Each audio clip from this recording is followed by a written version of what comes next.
làm xéo cái tàu rồi đi bà lên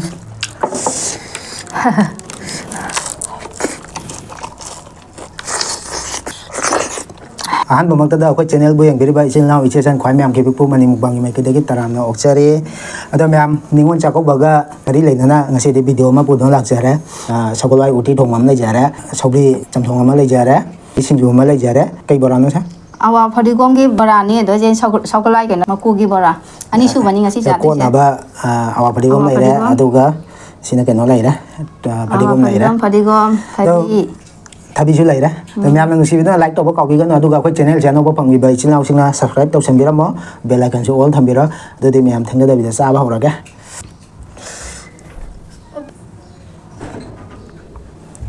asi de potche podda mani ai hen ba khara puthok jra ma puthora ka ni na sa kha ka saglai sa sak su jam lam ni mai te gi ma the lai na khwai de pam je ba saglai uti jam ngang ro si jam lam sa ba hora ga yam sa ba hora ge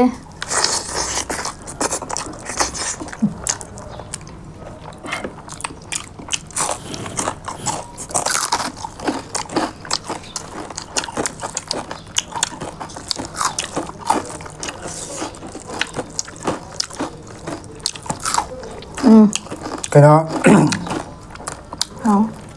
isin lao myam na saulai gi maku gi bora ni kamai dong cha ge hau bora ka na hang ko yaw ba myam tang try taw ra yang hau ne khoi gi jum da yenam bora ta tilau bora hau ra chai da adu ma na saulai maku de ba lok thok pi ro tam tho ka hap cha la ba na be son hap ka maroi marang hap ka hau ra chau sa ma na mani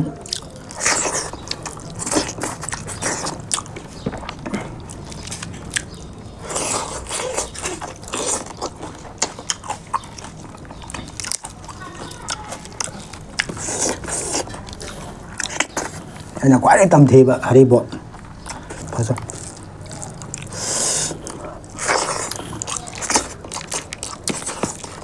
hari bob je kumsi di maya mai na masang tau de ba maku boin tau ra ba sa hai tau mi je cha la sunwai na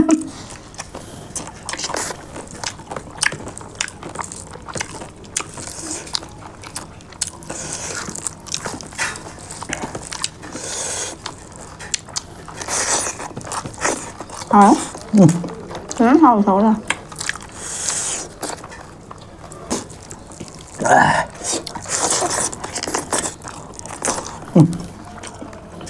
phải luôn được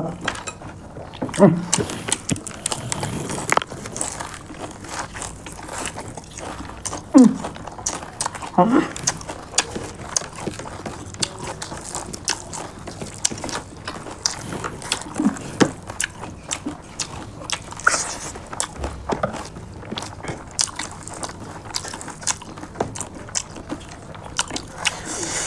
jam pa na hao ka hai là cả nó đây hai là nó đây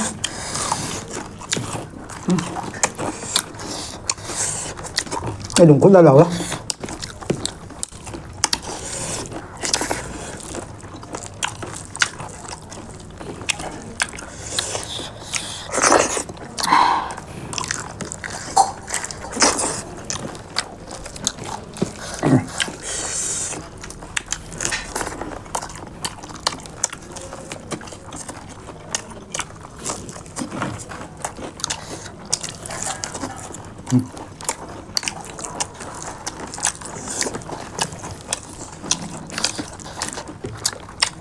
nhang nó vừa rồi lâu rồi nó gì rồi thôi rồi con làm cái chân nào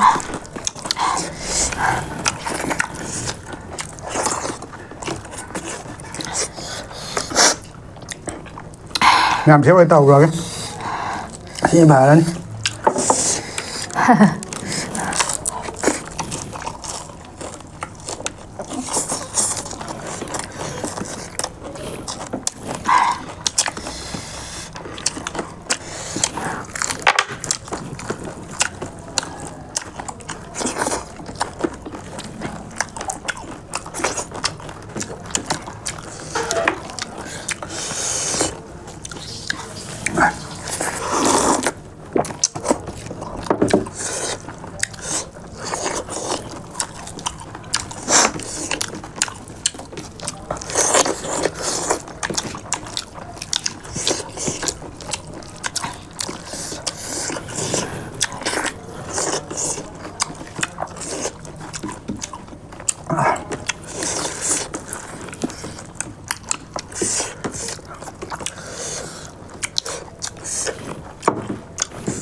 Hảo đấy mà nè.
Hảo đấy.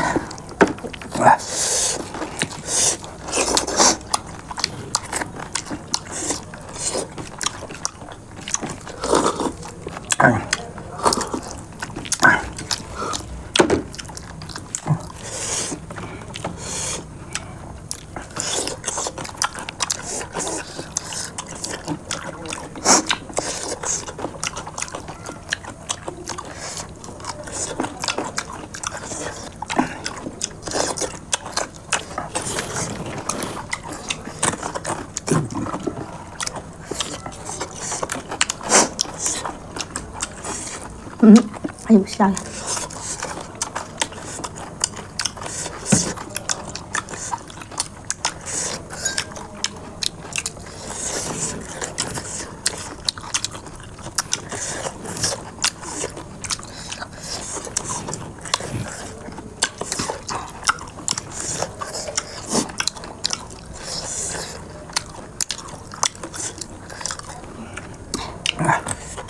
Cái nước đồng ăn được thôi.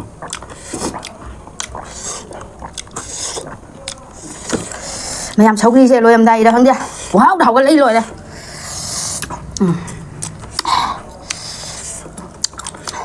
Rồi bà. Gặp cái tàu này sao thì làm ta?